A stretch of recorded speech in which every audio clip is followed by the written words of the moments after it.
नमस्कार, मैं आपका ज्योतिषी मोहन जी नक्षत्रवाणी चैनल से माँ तारा को प्रणाम करते हुए, अपने गुरु को प्रणाम करते हुए आप सबों का बहुत बहुत नमन।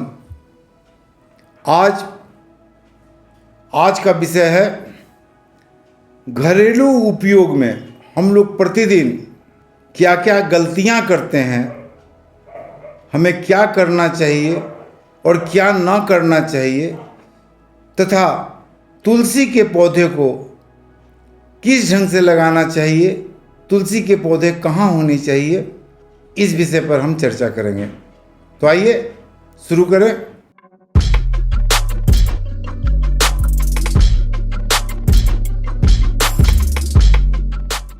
सबसे पहले तुलसी का पौधा। आजकल फ्लैट का कंसेप्ट लोगों के पास ज़्यादा हो गया है, जिसमें आंगन का कोई प्रोविज़न नहीं होता है, आंगन होते ही नहीं है। गमले में लोग तुलसी का पौधा लगाते हैं। तो तुलसी के पौधे के साथ आप इस बात का ध्यान रखें कि कोई भी पौधा तुलसी के पौधे के साथ नहीं लगनी चाहिए। इस बात पर पूर्ण रूप से आपको ध्यान देना है। तुलसी के पौधे के बगल में केला का पौधा आप जरूर लगाएं। केला विष्णु के रूप होते हैं, विष्णु के प्रतीक हैं, और तुलसी लक्ष्मी के प्रतीक हैं। तो तुलसी और केला का पौधा लगाने से आपके घर में समृद्धि आएगी, निगेटिव एनर्जी आपके घर से दूर रहेगा, धन धान की कोई कमी नहीं रहेगी। तुलसी के पत्ते किसी भी चंद्र ग्रहण के दिन, सूर्य ग्रहण के दिन, एकादशी के तिथि में तथा रविवार के दिन भूल कर भी नहीं तोड़नी चाहिए। यानी कि तुलसी के पौधे आप चंद्र ग्रहण जब लगा हुआ हो, सूर्य ग्रहण लगा हुआ हो, किसी तरह का ग्रहण लगा हुआ हो, एकादशी तिथि हो और रविवार के दिन हो, तो तुलसी का पौधा तोड़ना उचित नहीं होता है। यही नहीं, संध्या के वक्त जब सूर्यास्त हो जाए तो उस समय भी तुलसी के पौधे को नहीं तोड़नी चाहिए। अगर अगले दिन आपको पूजा करनी है और चंद्र ग्रहण या एकादशी या रविवार पड़ रहा है, तो एक दिन पहले ही तुलसी के पौधे को तोड़कर अच्छे ढंग से रख लें। तुलसी का पौधा भूल कर भी घर के दक्षिण दिशा में नहीं लगानी चाहिए। तुलसी का पौधा जब लगानी चाहिए तो पूर्व दिशा में या उत्तर पूर्व दिशा में लगाएं। अगर तुलसी का पौधा आप लगाते हैं तो संध्या में घी का दीपक तुलसी के पौधे के नीचे में, यानी कि घी के दीपक से तुलसी के पौधे को जरूर दिखलावें घी का दीपक, और तुलसी के पौधे के नीचे घी का दीपक जलाएं। इससे लक्ष्मी की प्राप्ति होगी आपको। अगर आपको बहुत ज़्यादा क्रोध आता है, आप बहुत ज़्यादा क्रोधित होते हैं, क्रोध से आप खुद परेशान रहते हैं, तो ऐसे में आपको एक चांदी का गिलास ले लेनी चाहिए, और चांदी के गिलास में सुबह सुबह 1 गिलास पानी और रात में सोते वक्त 1 गिलास पानी चांदी के गिलास से आपको पीनी चाहिए। अगर आप चांदी के गिलास से सुबह सुबह पानी पीते हैं और लगातार पानी पीते हैं तो क्रोध में आपकी काफ़ी शांति होगी और क्रोध से काफ़ी आपको निजात मिलेगा।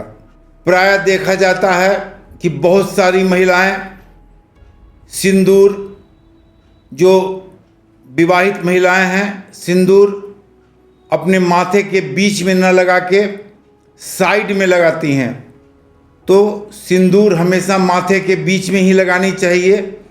जो महिलाएं सिंदूर माथे के साइड में लगाती हैं उनका दाम्पत्य जीवन में कहीं न कहीं से तनाव होता रहा है, होता रहेगा, और इस तनाव से बचने के लिए उन्हें माथे के बीच में ही सिंदूर लगानी चाहिए।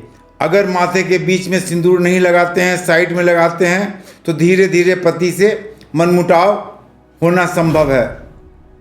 और पति धीरे धीरे आपसे दूर चला जाएगा। अगर आपके दाम्पत्य जीवन में बराबर तनाव रहता है, पति पत्नी में हमेशा मनमुटाव रहता है, तो एक सिरेमिक का पॉट लें और प्रतिदिन उस पॉट में संध्या के समय 2 मोमबत्ती, जो सुगंधित मोमबत्ती हो या चंदन का सुगंधित धूप उस पॉट में प्रतिदिन संध्या के समय जलावें। इससे पति पत्नी का मनमुटाव काफ़ी कम हो जाएगा। अगर जिन व्यक्तियों का, जिन युवा या युवती का विवाह में प्राय बाधा आ रहा है, वैसे में वो ध्यान दें कि सिरहाने के नीचे, किसी पलंग के नीचे, बिस्तर के नीचे जूता, झाड़ू, रस्सी, इलेक्ट्रिक का सामान, इलेक्ट्रॉनिक का सामान न रखें। अपने बिस्तर के नीचे जूता, झाड़ू, इलेक्ट्रॉनिक का सामान, इलेक्ट्रिक का सामान न रखें। और गुरुवार के दिन चने का दाल पक्षी को खिलावें। ऐसे में उनकी शादी में जो बाधा आ रहे हैं वो अतिशीघ्र दूर हो जाएंगे। श्वेत अपराजिता, प्राय देखा जाता है कि ब्लू अपराजिता ही हर जगह मिलते हैं, परंतु अगर आप खोजें तो थोड़ा मुश्किल से ही सही, लेकिन श्वेत अपराजिता के पौधे आपको मिल सकते हैं। अच्छे नर्सरी में जाएं, श्वेत अपराजिता को आप अपने घर के बाहर पूरब की तरफ लगाएं। श्वेत अपराजिता धन को आकर्षित करते हैं, लक्ष्मी जी को आकर्षित करते हैं। तब श्वेत अपराजिता आपको विशेष करके मानसिक स्तर को सही करेंगे। श्वेत अपराजिता अगर शनि की 7.5 भी चल रही है तो उससे भी आपको काफ़ी रिलीफ दिलाएंगे, काफ़ी मुक्ति दिलाएंगे। तो घर के बाहर श्वेत अपराजिता का पौधा आप जरूर लगाएं। चंदन का माला, चंदन का माला धारण करना उन व्यक्तियों को बहुत जरूरी हो जाता है जिन व्यक्तियों का मानसिक स्तर अच्छा ना हो। जिन व्यक्तियों का मानसिक स्तर अच्छा नहीं रहता है, हमेशा बेचैन रहते हैं, उन्हें चंदन का माला जरूर धारण करनी चाहिए, जिनसे उनकी मानसिक स्तर ठीक हो जाए। चंदन का माला मस्तिष्क को पूर्ण रूप से संतुलित करता है, परंतु अगर चंदन का माला धारण करते हैं तो आपको नॉन वेज पूर्ण रूप से त्याग कर देनी होगी। चंदन का माला धारण करने वाले को वशीकरण की भी शक्ति मिलती है। जहाँ जाते हैं, किसी भी काम में जाते हैं, उनका काम पूर्ण होता है, सामने वाला वशीकृत हो जाता है और उनका काम बहुत जल्द बन जाता है। चंदन का माला धारण करना गुरुवार को श्रेष्ठ माना गया है, तो गुरुवार को चंदन का माला आप धारण कर सकते हैं। कभी भी किसी व्यक्ति को झाड़ू का दान न करें। झाड़ू प्राय लक्ष्मी जी के प्रतीक माने जाते हैं। झाड़ू का दान करना आपके लिए बहुत ही अशुभ होगा। स्टील का बर्तन भी दान करना प्राय वर्जित है। स्टील का बर्तन किसी को दान न करें। किसी भी भूखे भिखारी अगर आपके घर आ जाते हैं तो उसे बासी खाना आप भूल कर भी न खिलाएं। इससे लक्ष्मी जी अप्रसन्न होती हैं और अतिथि को भी तकलीफ होते हैं और निगेटिव एनर्जी आप में काफ़ी भर जाता है। तो किसी भी अतिथि को या किसी भी भिखारी को बासी खाना कभी भी न खिलावें। जब खिलावें ताज़ा खाना खिलावें। अब मैं बताता हूँ कि किस भगवान की कितनी परिक्रमा करनी चाहिए। सबसे पहले भगवान शिव की आधी परिक्रमा ही करना सबसे ज़्यादा उचित होता है। माता दुर्गा की एक परिक्रमा की जाती है। हनुमान जी और गणेश जी का 3 परिक्रमा किया जाता है। सूर्य देव का 7 परिक्रमा किया जाता है। पीपल के वृक्ष का 108 परिक्रमा किया जाता है। तो किसी भी मंदिर में जब जाते हैं तो परिक्रमा की विधि को आप अच्छी तरह जान गए हैं। इसी क्रम में परिक्रमा करें। अगर गणेश जी का चित्र या मूर्ति आप लगाते हैं घर में, तो बैठे हुए गणेश जी की मूर्ति घर में लगावें। अगर व्यवसाय के स्थल पर आप गणेश जी की मूर्ति लगाते हैं तो खड़े गणेश जी की मूर्ति व्यवसाय स्थल पर आप लगावें। परंतु एक चीज़ याद रखें कि गणेश जी के दोनों पैर जमीन को स्पर्श करता हो, ऐसी मूर्ति आप व्यवसाय स्थल पर या ऐसे चित्र आप व्यवसाय स्थल पर लगा सकते हैं। आप जिस बिस्तर पर सोते हैं उसके बगल में कभी भी दवा नहीं रखनी चाहिए। अगर आप दवा रखते हैं तो आपके सेहत पर बुरा असर पड़ता है। बिस्तर पर कभी भी इलेक्ट्रॉनिक्स वस्तु नहीं रखनी चाहिए।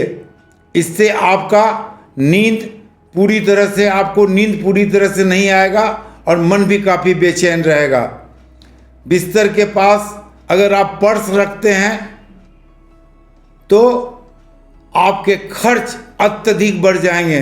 तो बिस्तर के पास पर्स न रखें तो ज़्यादा उचित है। अगर भवन का निर्माण आप कर रहे हैं, नए भवन का निर्माण कर रहे हैं, तो कभी भी पुरानी खिड़की या दरवाजे अपने भवन में न लगाएं।